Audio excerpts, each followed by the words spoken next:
Do you sometimes worry that you're not performing at your best? And do you get confused as to whether resting and taking time to look after yourself would help your performance or hinder it, as you'd have less time to work? And what is high performance anyway? And who are you if you're not able to perform in the way that you or other people expect? How do you deal with any guilt or shame that comes up on those days when you're not performing at your best? When you've been snappy with the kids or just frustrated that you couldn't spend more time with the patient? Today, I'm speaking with Anne Hartsleaf, who helps people get to grips with performance, not from a place of pressure and achievement, but by helping us connect with ourselves, with our bodies and our emotions. So if you want to know how to get high performance from yourself without losing your humanity, or need help justifying your self-care for high performance, this episode is for you. Hi, I'm Anne, and I am the co-founder of Lockstep. We help businesses integrate performance with humanity. Really wonderful to have you on the podcast today, Anne. I think there's loads of absolute gems that you've got for our listeners.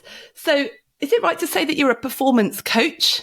I wouldn't say coach. I think that the word coach these days is thrown so glibly around. No disrespect to anyone that is a brilliant coach. Coaching is one part of it, and it is probably the smallest part. I am a teacher, a consultant, a systemic facilitator. We work with businesses, and where you are 100% right, we are all about performance. So where are you leaking performance as a business or as an individual? And how do we help you to perform more optimally? And I think, Rachel, the key word there is really optimally. It's not performance at all costs. I know lots of people are slightly allergic to the word performance because I think people use it to mean all sorts of things, don't they? And so when we talk about, performance management, it's often because people aren't performing. When we talk about performance, quite a lot of the time, we're actually talking about resilience and, and sustainability and stickability.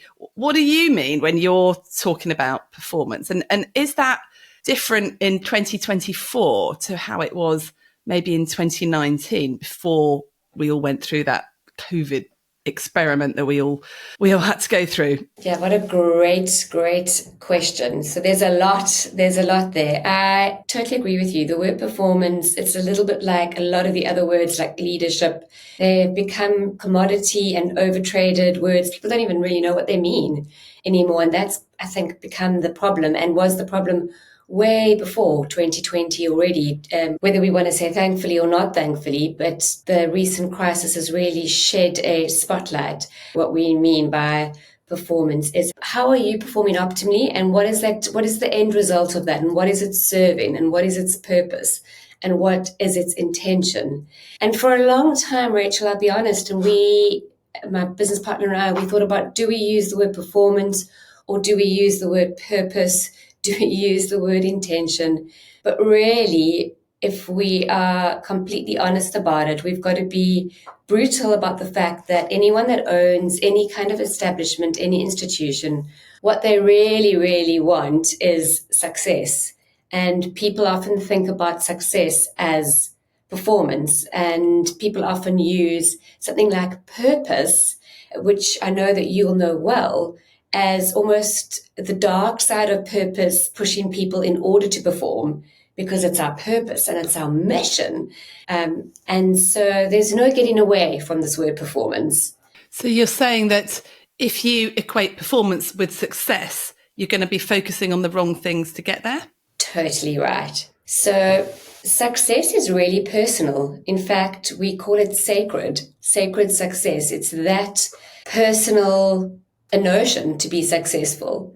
The challenge is that success is a completely internalized notion.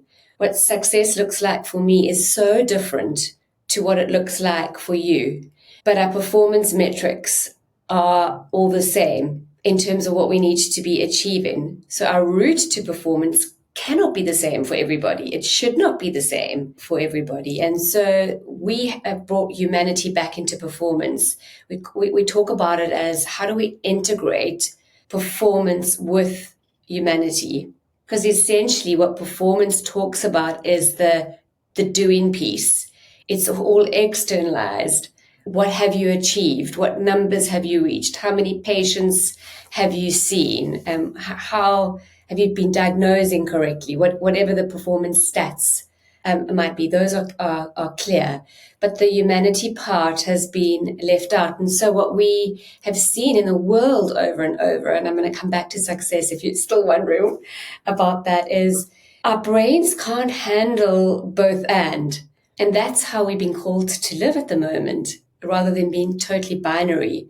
So what we've done is we have separated humanity from performance, ring-fenced them, and made them completely two separate things. And Rachel, my firm belief is that when humanity and performance coexist together, what it does to people, it gives them a life force that tends to extend into the periods where people are a little bit tired or where they've lost their way. There's a life force that they can tap into rather than becoming very boundaried. Because what we see is when people start burning out, they go, I've got to rest. And actually, it's not about rest. I love this David White. He's a poet, and he talks about the opposite of being tired is not rest. It's wholeheartedness. And wholeheartedness, for sure, part of that is definitely rest, but it extends way beyond that. So that's a little bit of how we see performance. But you only get to performance with humanity if you treat your success as being really sacred. And sacred is just, what do I cherish? What do I care about? And how do I build the capabilities for a sacred success life? How do I stay relevant for a sacred success life? And how do I crack my own performance code? If I could just start off by thinking about success, because my thinking's really shifted on this recently, thinking that actually what we tend to do is have this idea of success that could be a certain name, like director of or leader of or this, that and the other, or we have a certain salary level that we think is success, or we have a certain achievement, but often that doesn't really cut it for us. And I'm really thinking about these things I call our North Star needs, which is human connection and to feel good in yourself and to be working in your zone of genius, to learn and grow and to have meaning and purpose in your life. And so if you're heading towards those, then no matter what else happens to you, you'll be a successful person. Is that the sort of thing you're talking about when you talk about sacred success? Yes and no. It really depends on what that might be for you. I don't think one ever achieves success and then you just stop. It is this continual growth journey of life. So even the success formula, if there is a complete science to it, would shift and change all the time. So it really depends. But my learning has been when people start tapping into sacred success, whatever that is for them, the outcome of that is a much deeper level of peace. And that is priceless. So when I talk about peace, I don't mean that we're all sitting on the beach and being idyllic and, looking at sunsets and chasing rainbows all the time, because I think that's what we yearn for. And so that's often the image when I chat to people that they say, well, that's what peace is. I'm talking about peace at a much deeper level of congruence within our souls. And so peace could mean right now, I know that I'm going through a stressful period, but I recognize that it's challenging me and it's healthy stress. Peace could mean I know I need to put some other boundaries in place in order to ring fence what is sacred. It's really different. For others, it might be get into that MD or whatever position it is. The kicker is whenever what we're doing becomes our sole identity in the title, we're at danger of losing our sacred success, because that's the shift over. It is on me to do all of this. It's only on me, because then the ego comes into play. Two, we stop seeing the interconnectedness of life and of the world, and that we're not alone. And it doesn't need to be this lonely. So I would say that the more you push into this notion of sacred success, it really getting to the right answer requires you to be able to go on what we call a quest of really knowing yourself, and to really embark on a quest of understanding life and the world with curiosity and with a sense of lightness rather than dread. And I always say these things really cautiously because there's so much angst and real crises in the world. So we've got to be brutally honest about what we are facing, but we've got to know that the only way through is through. And so the way we treat ourselves as a system is really important. The ecosystem we are working in is really important, and the ecosystem of the world is really important. But we don't need to take it as heavily as we do. We can have a lightness about our being whilst we are going through really grim things. And did you always have that idea of success in your head throughout your working life, or has that just come to you fairly recently? No, I have not always had that definition of success. I grew up as a gymnast, really dedicated my whole life from about, I would say 8 to about 18, 19 when I got injured to being an athlete. And obviously it gave me a lot of really great resilience, and it also gave me some what I call real stinking thinking about what performance meant. So essentially, what happened to me is two things when I was young. One was the performance, and the second thing is when I stopped being able to perform, I didn't know who I was, but in my 18-year-old body, I didn't recognize that was what was happening, but except I swapped it for something else. So I swapped that need for wanting to be recognized, to stand on the podium, for this need of wanting to be, and I say this in inverted commas, successful in business. And I remember actually standing in the UK I was then a 21-year-old, I had just finished, I had big, bright dreams, and I was standing at a conference and it was talking to people about the world of work. And I just felt this pull to say, work has got to be different. Work needs to be a place of joy. It needs to be a place of something that is a force for good, but where we can still perform really well. But I then went on, like I think a lot of people, on a little bit of a wayward journey of really trying to climb the corporate success ladder. And fast forward, what I realized was I had completely disassociated, which I'd learned to do as a very young child doing gymnastics, from my body completely. Until 18 months ago, I was diagnosed with breast cancer. And just by chance, actually how I got led to my breast cancer diagnosis was actually through, I had said my goal for the year was going to be next level health. I'd even made my health like something to be like perform in, if that makes sense. And I hadn't even realized that.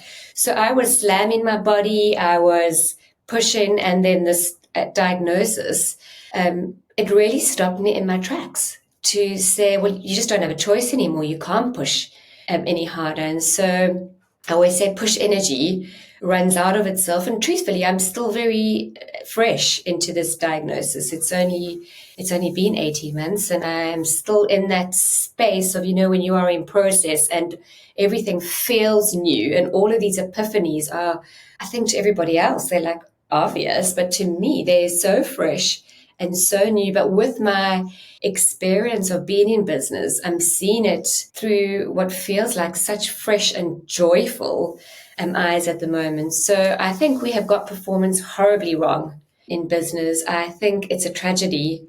I think we could be earning much more. I think business owners could be pulling much more dividends if that's what success is for them. I think we could be caring for much more people and really performing much better if we got this humanity part integrated into it. It's really not uncommon, is it, for people to face really significant health crisis in midlife and then have a massive rethink. And you said you'd already been thinking about joy in work and performance anyway, because I know you've been in business doing this work for a long time. So what was the biggest mindset shift for you in the last sort of 18 months? The biggest shift for me is not being in my body is no longer an option. And what I mean by that is, in order to cope, I didn't even know that I was coping. Actually, I thought I was thriving, to be honest. And that is even the scarier part for me is, there were signals. Now that I can look back with hindsight, there were definitely signals. But I realized I had just disconnected completely. I disassociated from my body. And we have kept trauma and any kind of somatic work and any body work mostly out of the workspace in order to survive and to build, again, in inverted commas, our resilience. That is how we function. So the biggest shift for me has been to really take powerful pauses. I mean, I know this is old news, like pause during your day, but it wasn't about pausing to catch my breath. It wasn't about pausing to regulate myself. It was more to say, like, where is my body? And if my body could talk to me right now, what would it be asking me for? What would it literally be saying to me? And that has led me to understand that there are so many of us that are walking around in our working worlds being split off from ourselves, because that's the very essence of trauma. We split off from ourselves in some way, we fragment. And in many instances, that's good because it helps us to cope. We all know if we're going to be chased by a tiger, we want to be disassociated and kind of just run in, but we can't stay in that. So that's been the shift for me to say, like, how fragmented am I in work? And the more open I am, the more creative I've been, the more honest I've been. I've been brutally honest and in a very respectful way to myself. So the shift for me has been not disconnecting from my body and really doing a lot of somatic body work in order to ensure that I stay fully present. And the second one has been to really bring more trauma work into the places of work. Like, let's talk about trauma. And I don't mean necessarily the big T's, because those are easy to spot. We know them, we name them. I'm talking about these microaggressions that happen to us and what are the stories that we're carrying about those. It's really interesting you say we dissociate from our bodies. And this whole trauma thing is, I think, such a big relevant topic for our listeners, particularly people working where they're seeing these actually incredibly traumatic things daily that other people might only see or talk to other people about once or twice in a lifetime. And one of the coping mechanisms is obviously just to suppress it and get on with your day, because you can't possibly be feeling everything you could possibly feel all the time, because otherwise you couldn't possibly function. Can I just ask you what you mean when you say dissociating from my body? Do you mean that we're not recognizing what we're actually feeling? It's a combination, but what I really mean is the big swings in our body we can feel. So when we are really very anxious, you know it, you can feel it. When you're really very low, you know it, you can feel it. When you're really very tired. So what I mean is that people are living in the extremes. And it's this middle area that where life happens mostly. And often it's in that middle area that because we've had a period of being tired or very anxious or whatever it is, and we go back to what we think is normal, or our kind of middle ground, except it's not. And so because we haven't allowed some of those traumas or busy periods or anxieties to really work themselves through our body, we haven't allowed them to release in an appropriate way, we just we'll deal with it later. And as you say, we're dealing with so much stuff. We can't deal with absolutely everything. Someone often said to me, we want to live awake. And I said, we want to be alive. And I said, I don't know if I really want to be alive to everything. I know and I see, but I do want to be fully awake. And that is what in our body is that you're awake to what is happening in the ordinary. And so there's shame actually for me in even telling you this. Like, even as I'm saying this overtly, like the sensation, you talk about being in your body, that I'm feeling is one of immense shame that I even have to admit this. And that's been in my body before. I wouldn't even be able to admit that. I would just mustn't think that, push that down, never express this, do this call, say goodbye to you, and I would just go on. That's not being in my body. Being in my body now means, oh, I felt that thing. I'm awake to it. It's okay, my friend. I see you, shame. Come and sit with me for a little bit. Where do you come from? Just being curious about it. Where before I'd make it a heavy. So I'd even, and I said it's a goal. I would make it a goal. I'm going to go and read up about shame. I'm going to go and look at the toolkit for shame. I'm going to do the 5 things tomorrow morning. I am going to breathe 5 times. Then I'm going to, do all of these things. It's a little bit about what you've been talking about, which I've so been loving around the problem with wellness. Where now I stay curious about it, and that makes me awake to it, and it makes me open to it. And really being in my body actually has meant loving myself, really loving myself. And I used to really not have time for that kind of emotion. I'd be like, you're hardcore. You're going to go for it. You're going to keep on trucking. Look at you. Where now I do need to keep on trucking, but I can do it with much more of an openness to myself. I think it's that naming it, because I think we often get that uncomfortable feeling of, I've got that uncomfortable feeling and I'll just push it down because I haven't got time to feel it. Or I think particularly with shame, which I think as doctors, we feel all the time. Shame when I've run over time with the patient, even though they needed it. Shame when I couldn't give the patient exactly what they wanted or needed because there's not enough resources. Shame that I didn't know the answer to that question. Shame that I might have reacted a bit badly to that really tricky situation. Shame that I've got home and been a bit snappy with the kids because I'm so freaking knackered. Shame, shame, shame all the time. And the problem is, if I was feeling that all day and naming it, would I get anything done, Anne? Would I be able to see all my patients if I was constantly feeling that shame? I think this is what a lot of our listeners will be asking, because feeling the shame seems to, that's an overwhelmingly negative feeling, and that seems really hard. Yeah, I don't think we can walk around, because there's a fine line between feeling something and becoming a victim to something. And so it really comes back to this mindset of saying, like, I do feel this and it's okay. The second part is probably just as important as the naming. And so we can't go around going, I feel shame. We'll be absolutely paralyzed. And in fact, a lot of my life, I'm realizing, and I see this in so many people I work with, and that are in high stake careers, is that they are able to keep on pushing in what I call a functional freeze state. So they look like they're high achievers and they're doing a lot, but actually their cortisol is so high that they can't actually stop. And they don't know how to. It's just been too much for too long. And so when you start recognizing it, that I'm not superwoman and I am doing some of the things that superwoman does, but I don't need to be that, the conversation changes. So it's not about just naming the shame. That's just the entry point. What actually needs to happen during the day when you're feeling all of this is just to actually literally put a hand on your heart, touch yourself, almost like I am normal. And it's okay. It's okay that I'm feeling this. To grant yourself permission to feel that and still love yourself through it. I think the second part is more important, because when we are open, then we can say, I need help.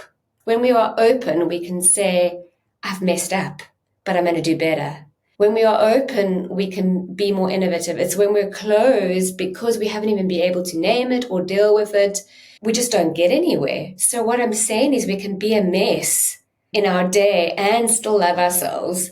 And Rachel, do you know that even 2 years ago, I would never be talking about loving ourselves, because for me, people that spoke about loving themselves in the workplace, I would be like, no, you just need more discipline. So it's the both and. We do need the discipline. I'm not saying that we give those things up.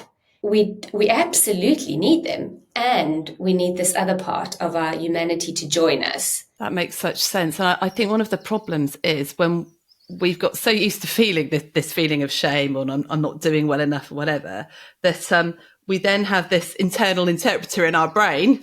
Fantastic author Will Storr talked about this sort of interpreter where we keep interpreting what our actions are to make sense of everything, to make our egos okay. So we're telling ourselves these stories. Well, if it's their fault for not being like that, or it's just the system or this, so that we don't feel the real feeling underneath, which is I'm just not good enough because I can't do it all. Whether that thought is true or not, mostly it's absolutely not true. So when we're actually not able to name it, once we've named it for what it is, and one of the complete antidotes to shame is just getting it out in the open, isn't it? You know, I think Brené Brown says shame can't survive being spoken. And even if you speak it to yourself or you write it down or whatever, that's really helpful. And then I love that the self-care and understanding of, well, of course you're feeling like that. You know, look what you just had to deal with, and that's okay. And then being able to move through. I think that is so important. But I think when you talk about self-care, when it is in work, a choice of self-care or caring for others, and in my head, if I've got a load of stuff to do and I stop to do self-care, I'm letting other people down. And that then causes me shame because I'm not good enough. I can't quite cope. I'm always going to choose the I'm caring for others, I'm getting everything done option rather than self-care if I'm not identifying the reason why I can't do it in the first place, because no one's going to choose to feel shame, are they? So are you saying that once we do start naming it and becoming not comfortable with it, but more used to it, then we're able to look at it and accept it and go, okay, well, that's happening. And I'm going to look after myself and care for myself and take a break, despite the feeling of shame that might come if I do so. I think the problem is with the word self-care. Again, it goes back to our conversation right in the beginning, where all of these words have become used so glibly. I actually have started not using the word self-care. Maybe that's wrong. I don't know. Maybe I should just be. But I am saying to anyone I'm working with, please call it necessary care. And I can imagine with people that are in the medical space, that must be incredibly hard. I've got just such empathy around that, but it is really necessary. And the challenge with that is not many people understand, because everything else just feels more urgent than yourself in that moment. And I think because we become quite binary as people, we often think about care or the necessary care as this big thing. I've got to stop this so that I can do that. I've got to go away for a month on sabbatical and I've got to come back. I've got to switch my phone off for a whole weekend. No one can phone me. So we go to these extremities to protect ourselves. And I think, again, even in those extremities, those are messages that we're sending ourselves about where we're at. And so when we become less binary, I need to give myself necessary care.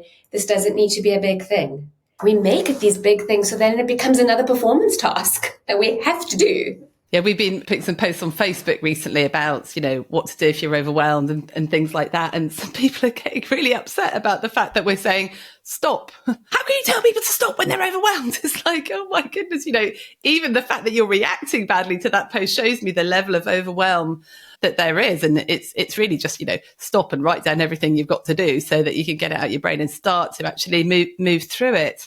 I love this reframing of self-care as necessary care, because then it becomes more about, well, it becomes more about filling up the car, right? With fuel. Otherwise you can't drive anywhere. And I, for one, don't want to be operated on by a surgeon who hasn't had lunch. You know, it cycles back to performance, but we have this, you know, this massive guilt about the self-care that, you know, we have to go around saying, oh, self-care isn't selfish. But by even saying that, it implies that you might have thought it was selfish in the first place.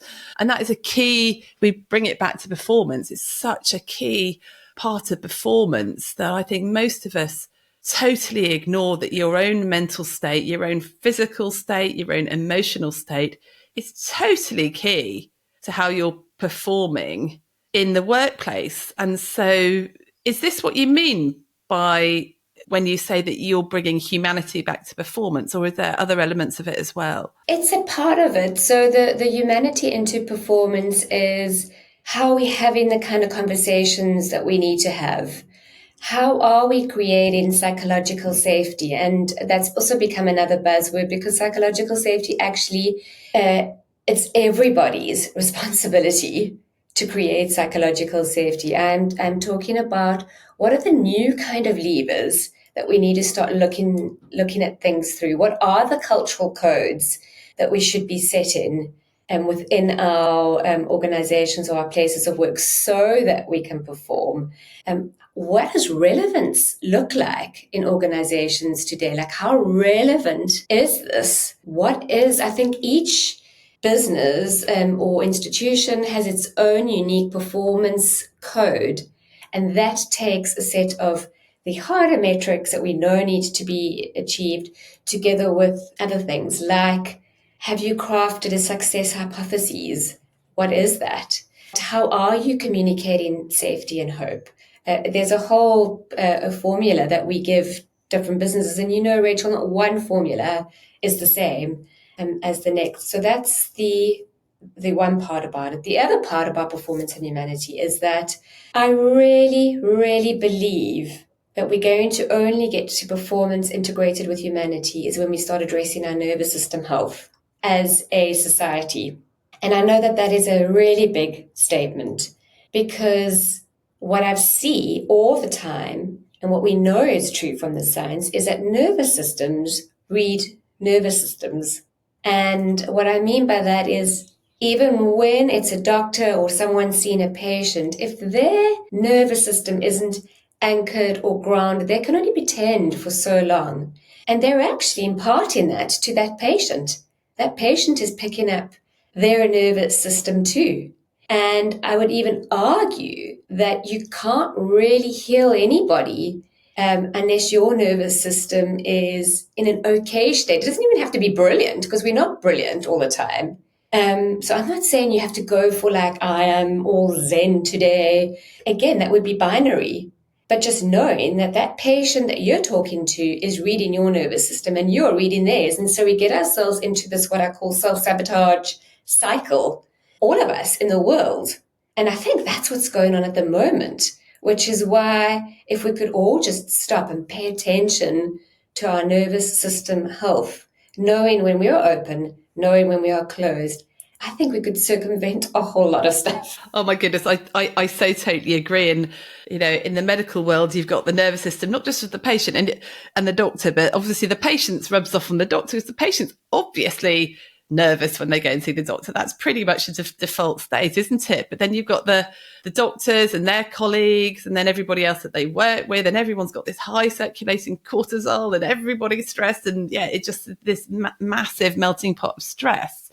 And then we see the bad behavior happening, and people always say, well, how can such dreadful behavior be happening in hospitals and things like that? And when you're very caring people, and most people who go into healthcare are really nice, really good people who aren't necessarily motivated by the money, because, certainly in this country, if you want to earn a lot of money, go do something else. So then why do we have this dreadful behaviour happening? I think it's exactly what you said. It's because most of us are going around with really high circulating cortisol, that it might not be out, but it's certainly just like waiting to get out at any point. So we become triggered really, really quickly and really fast.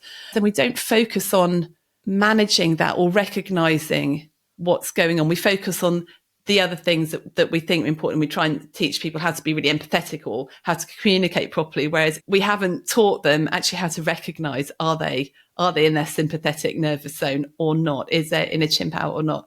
I love the concept of being above or below the line. That 15 Commitments of Conscious Leadership, I found that book recently. I just found it so helpful, just recognizing, am I above the line in my sort of general parasympathetic state where I'm thinking properly, I'm using all of my brain, or am I below the line in an ego stressed sympathetic zone where I will just react to everything as a personal attack on me? And I think a lot of the time I am below the line, and I'm really working on just even recognizing that and recognizing it, naming it. I guess that cycles back to what you were saying about earlier when you said, I'm just recognizing that feeling of shame in myself. Often that tips us below the line, doesn't it? Those emotions, those negative emotions tip us below the line. And then we have a reaction to what someone said that's due to something entirely different. But then we have this vicious cycle of all reacting to each other.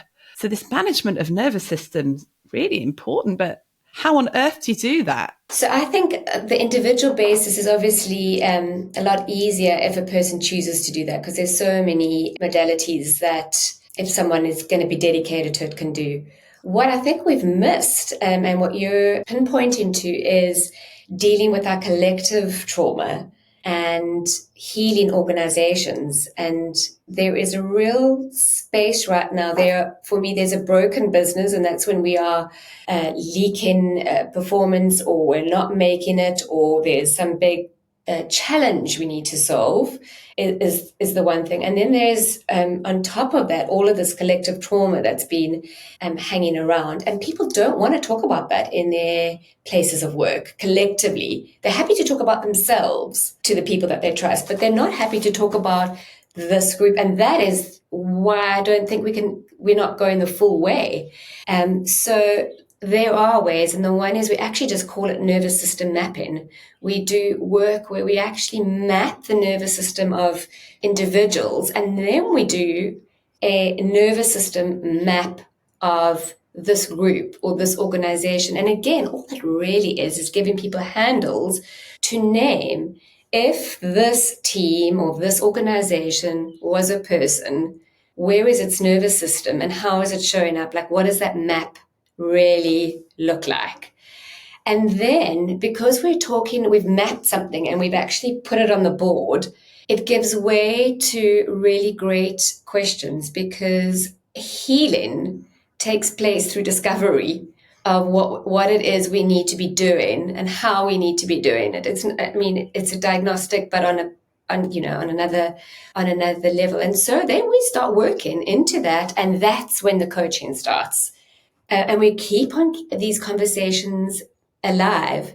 And what happens is and this is the systemic work. So once something shifts in one person, and we've seen it triggers in the best way other shifts. And we just keep on naming that. We even do what we call sometimes constellations, where people move around the room, around how they're constellating, and we just give them language. Because the problem is we can't talk about it because we don't have language, and it's become personalized. So depersonalize. What is this, and what are the conversations we really need to happen? So that's the first thing, we depersonalize. The second part is we actually do personalize, because you can't talk about nervous system without getting personalized. So once we've gotten over all that, we actually do take it into the personal. But the trick to doing this nervous system work is to do it in community. And again, I think that that's a shift from the past, in that businesses have been seen as entities, and now there are ecosystems, there are communities, whether we're virtual or not virtual. And I don't mean we all need to barbecue together or whatever it is we need to be doing, or being best friends outside of work. I'm not alluding to like a community that, are codependent in any way. I'm talking about seeing work as a part of the community of your life. And therefore, how do we talk about this kind of trauma, this kind of healing that we all need, from a place of knowing it is all of our responsibility, not the business, not my boss, not my manager only. And the way to do it is to actually put a light onto it, to really shine the light, knowing that it won't disappear, and then doing a whole lot of processes. It's so important just getting that stuff out in the open. And I've just had this realization recently about how important it is just to be able to uncover what's going on. Where's like you said, I love the way you put it, like, how's the nervous system? What is causing stress? What's out there? How are people feeling?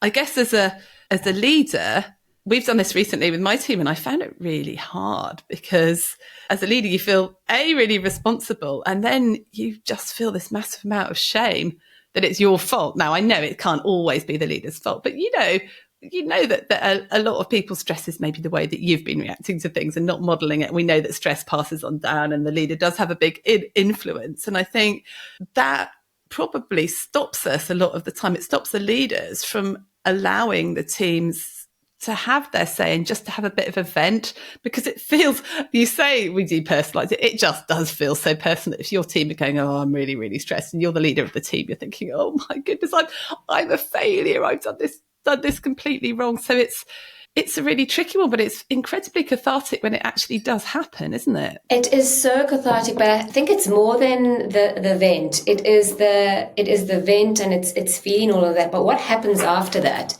is actually even more important.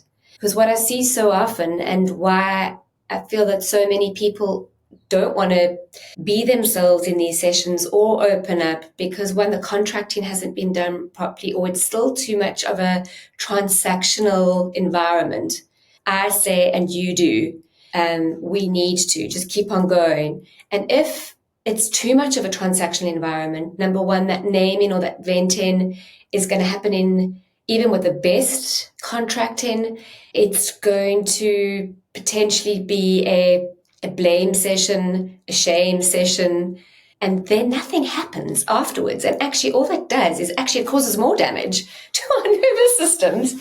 So we really need skilled people to be helping us on not just the vent, but what happens after that.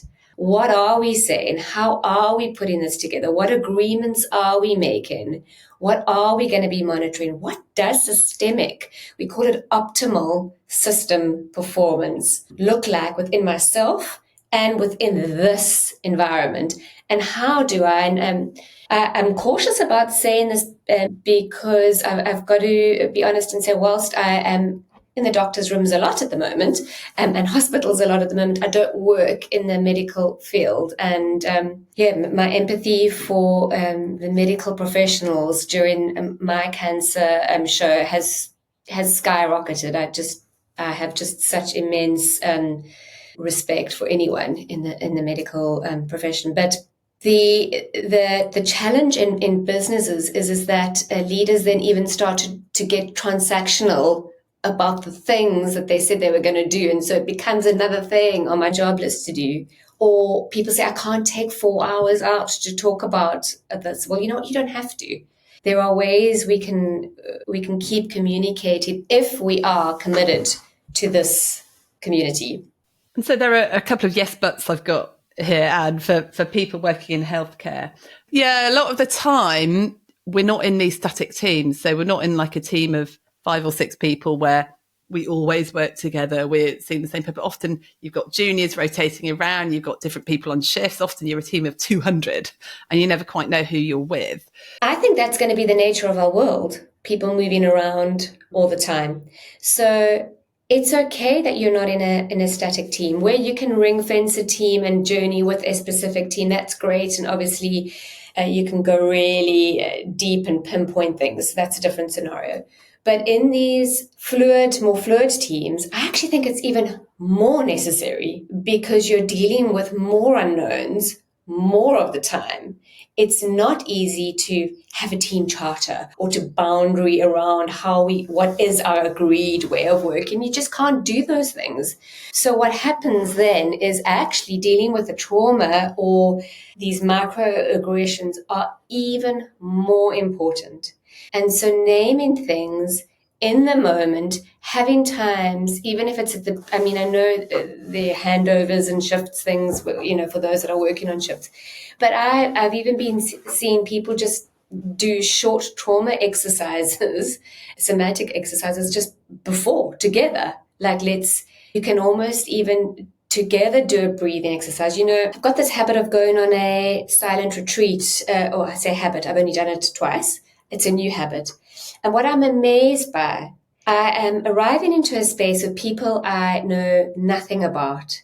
And at the end, and I'm not saying we spend weekends together, but I feel deeply connected to those people, more deeply connected to them in a space of like 72 hours over a weekend of not talking to them and just being in their presence. My empathy, my understanding of who they are as people is even higher. Now, how does that work? We haven't even exchanged a word. So what we're doing in these fluid teams, we are talking about it as the ways of wisdom. And when we are in these very high cortisol situations, how do we allow for wisdom to emerge? And there are simple things that we do. There is the talking part of it, but sometimes we'll get into a room and we'll just do an exercise that has no talking. And it just regulates everybody's nervous systems and off they go. So there are simple things like that. And there are ways if everybody is committed to the mission. And I almost say to people that aren't, rather not come. Don't come. It's okay. Because their deselection of not arriving says a whole lot too about where they might be at. And not in a judgmental way, just that they're not there right now. And I do think that despite fluid teams, there are always going to be systemic themes in any institution, in any organization. And it is someone's responsibility, not in a shameful way, is just to be looking at what these themes are and actually putting a narrative to all of their people around these themes. And even that is just useful. These are the themes of the month. This is what we're seeing. This is what we acknowledge. A colleague of mine talks about it as the AAA connection. And he just talks about, what do we need to acknowledge? What do we need to accept? And how do we need to act? And even just doing that every day, acknowledge, accept, act, is great just for really regulating ourselves before we start working, because then that's the naming, right? Thinking about my, GP colleagues, their idea of success is doing a really good job with the patients, meeting their needs, being a great doctor. But their actual, everything that everybody else judges them on and thing that actually pays the bill is access, is seeing as many patients as possible, is getting through stuff. So what do you do when your internal success drivers do not match the performance indicators for your organisation? So what you're talking about there is success for Dr. Anne, or, for Anne, could be, I need to see as many patients as possible. Actually, no, I'm talking about, I want to be a good doctor and therefore I see people. But actually, that's not, we haven't interrogated success. So I think people have attached success to a title or a position or a good doctor. You already are that. What makes a good doctor seeing X amount of patients? How are you constructing what a good medical professional is? We really need to interrogate what sacred success is. I think being let's go with a good doctor is not success. It's a ticket to the game. People go and eat in a restaurant because the food is good and the chef knows how to make food and he's been trained. That is a ticket to the game. I know most people would argue that, well, it's not always like that. The success is the stuff that is really important that's on top of that. So who are the stakeholders in my life if I want to be a good doctor? What will that give me? Why is that important to me? What am I hoping to achieve by that?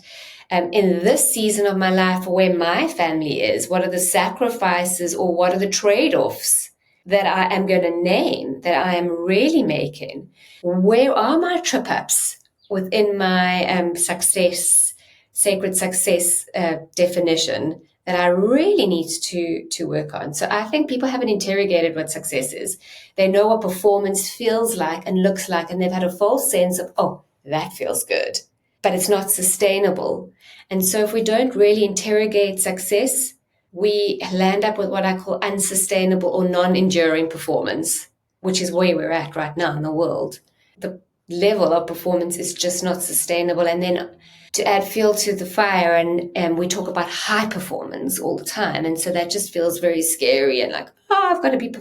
Again, I think that performing well, high performance, it's a ticket to the game. But we need to deconstruct how. We need to redefine success so that we can have a different route to performance. I'm going to say something riskier, but I really think that even beyond leaders of teams, anyone that is in the people space or in a CEO space or an MD space, I don't see anybody in the world right now that should not be doing, if you're leading any kind of system, your own deep work. Because it's a real belief of mine, if we really want to be successful and if we really want to do good in the world, I'm talking to people that really believe that business is a force for good. And I'm not talking about not making money, and I'm not talking about being unprofitable. I don't equate those two as the same thing. Have to be. I don't think it's a choice anymore. If you're really wanting to do good in the world, to not be really interrogating, and again, that's a harsh word, and I don't mean it in a harsh way, but really giving time to the thing that you say matters. And anyone that's not, and it doesn't have to be a coach, it could be whatever your thing is, I really question them. I say, like, do you really care, or are you just in this for the money or for the tick box? Because that sounds transactional, not transformational. So I wonder if, and I was confusing in my question job satisfaction with success, because people would say, well, just ploughing through 20 patients, 30 patients in the morning, that's really hard and I don't get the job satisfaction of feeling like I've done a good job, that isn't success. Success is actually something much deeper about, being aligned, working out that I've been able to do something to the best of my ability, being the best human being that I could, even if I'm not necessarily being able to see patients or do my work in exactly the way that I would be choosing to, where all the stars align correctly and stuff like that. Am I right in thinking that? Because I'm just getting a bit confused between job satisfaction, performance, success, when so much just feels to be out of our control. So let's say I want to be a good doctor and I want my family to understand what that means, but I still want to be a good family person and whatever. And it's important to me because we start with saying, if that is true, what are the capabilities that you really need to build? And go and check that with people that you work with. So that's just like an honest review and then knowing what the capabilities are I need to build. And by the way, those aren't just capabilities around job function. They're also knowing how to release, knowing how to, whatever it might be. Then we look at relevance, like how relevant is this thing that I'm doing and where is the life force around it, and then performance. So that's one part of it. So success is kind of deeply personal for the person and for the organization. Performance is the things that need to happen in order to get us to our ambition, which is the success piece. Because really that's what success is. It's like, what is my ambition and why is it that? And what is my ambition for my whole world, not just this one segment? So anyone that says, I just want to be a good doctor, I'm like, you're much more than a doctor. You're a doctor, you're a dad, you're a mom, you're a sister, you're a father, whatever it is. So let's look at success a little bit broadly. Then we'll look at the organization success. Okay, let's look at that. Then we look at performance, which are the things you have to do. And there's a certain code for that performance. So we'll say in this season right now, these are the 6 things that are really important for you to do.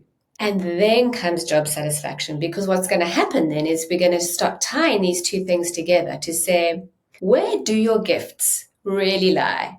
And are you in flow with your gifts here from what we need to be doing? Because normally that's where the job satisfaction rub is. I'm doing things that aren't in tune with my own gifts. And so it just feels like discipline all the time.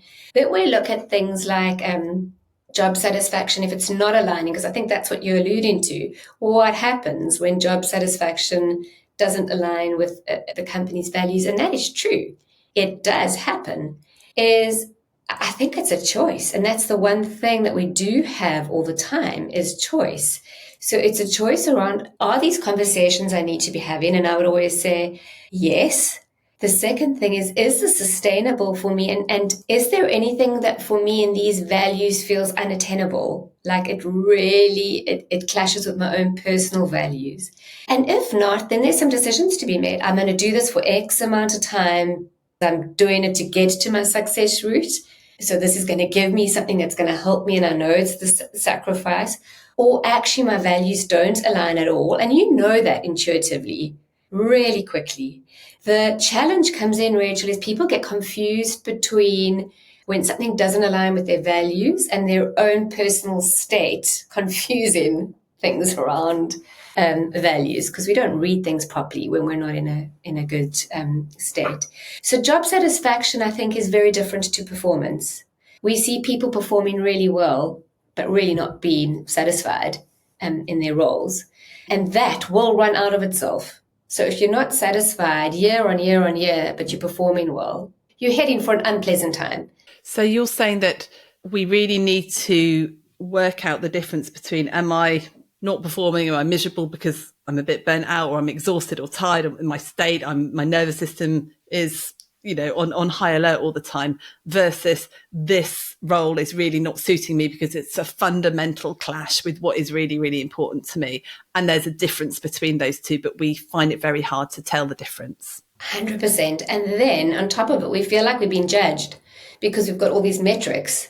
So we keep going. So if we could remove some of the judgment and have braver conversations with the people we need to be having braver conversations with. And I know that that's tricky because everybody's running and trying to get through things. But If your job satisfaction isn't where it needs to be and you are aware of your state, then you need to be reevaluating. If your job satisfaction isn't where it needs to be and you're not aware of your state or you're just not coping, I would say just make no decisions for a while, but attend to yourself. Not forever, because you can't stay like that. So if someone isn't sure whether it's their state or their values, how do they tell the difference? I would get them to, first of all, just what is important to you. And it's amazing when people start saying, these are my values. To be honest, what I often find is that there is value alignment. It's not radically different. The expression of those values is where the challenge lies. And to be honest, Rachel, often what I'll do with someone is I'll ask them about their values. And what we find is the values normally, not always, but typically aren't very different. And it's not a very big value clash. And if there is, it's really obvious. It's some kind of misconduct or, something really terrible, and it's easy. But the values normally are aligned, or there's enough alignment, but it's the expression of those values that are different. So I think we also talk about values a lot. I believe in kindness, you believe in kindness. My type of way to do kindness is to speak the harsh truth straight up. But that for you, because your mom spoke to you, the harsh truth when you were young might be confronting to you. So it is learning how we work and express our values. Not that everybody has got to placate to the way you specifically do things, but it is hopeful to be able to say, hang on, the values are the same here. We are expressing them differently. Where do I need to shift a bit? And I'm not saying that because you can't control what anyone else needs to do. So you may need to say, I just actually need to be working on my response to this, and I can shift a little bit to the left. But that's a process. And so my advice would be, let's look at your values. Let's look at the company. Oh, they're not that different. So name where that clash is, and then craft. And I say craft deliberately here, because I think that there needs to be a set of deliberate practices that are crafted. When I am spoken to like that, I can respond in this way. It's okay. I can ask for what I need. It's okay. I can say no. It's okay. I love that. I also love that you use the word craft, because I think that's one of my favourite words at the moment, particularly in sort of the career crafting where we do, when we're in a bad state, we just tend to throw the baby out with the bathwater, don't we? And that's it. I've got to leave. I've got to just stop it. Whereas how can you craft your day? How can you craft what you're doing? That is going to align more with your values and what you want to do. This whole conversation has been really fascinating to me. If you had sort of 3 top tips for people in terms of helping them with performance, their own sort of sacred success, what would it be on an individual level? My first would be brave about naming your state. No one else's, not they are, I wish they would. Just name your state. My second tip would be ask yourself regularly, what is my body saying to me? What is my story? That would be the third one. So if my body could talk, what would it be saying to me? Like, what is it? And then listen. My body is asking for nourishment. You know what? I'm not going to grab that sandwich at lunch. I'm actually going to take the extra walk. And so just like, what is your body really asking from you in this moment? And you may not be able to give it to it in that moment, but you can park it. My third tip is schedule a time to worry. So often we worry and we worry and we worry, and it like runs around in our head to say, you know what, between 3 and 4, I'm going to schedule my worry time. Or tonight when I get home, I'm going to go for a run and that's going to be my worry time. Or just schedule it in, because you can actually worry and it's okay. I don't think we should be saying, oh, we must not worry. We must not worry. That's not helpful in any way. And because that actually links to tip 1, which is naming your state. And then the fourth one is to really have the conversations that you need to have with yourself, with the people around you. So I said, be 5% braver or more courageous in the conversations that you need to have respectfully. My other one would be actually look at your trauma with curiosity, not with judgment. So, oh, that's interesting. Where does that come from? Have I always been like that? Why, when someone talks to me in that way, does it bring up all these feelings? Where does it sit in me? This is the last one. Life can actually be joyful, even in the really tough times. I call it my Joro. You can have great joy and great sorrow at the same time. And life really is both and just embrace that rather than try and put them all in their neat boxes. That whole thing about being 5% braver in the conversations that you have, I'm trying to be braver in the conversations I have. And I can genuinely say that I have never, ever regretted having a braver conversation. It's always resulted in better relationships, better team coherence, better understanding. So I'm really trying to do that at the moment. And I'd also say to listeners, this whole look at your trauma thing, I think particularly in the UK, we're very, very reluctant to get help, seek therapists, have the counselling, have the coaching that we need to. And it's been transformational for me. And I would just encourage anybody who can access it, that thinks they do have some stuff underneath that need to uncover, to go and get some help. It can be totally life-changing. So thank you so much for giving up your time and your wisdom to us today. If people want to get hold of you or find out more about your work, where can they find you? Thank you. The best way to get hold of me is Anne at Lockstep, LOCKSTEP,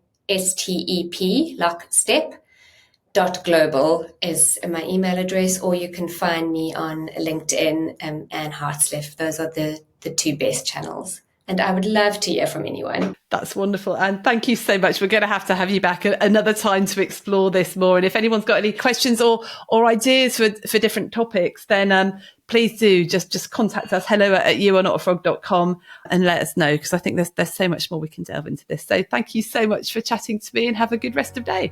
Thank you.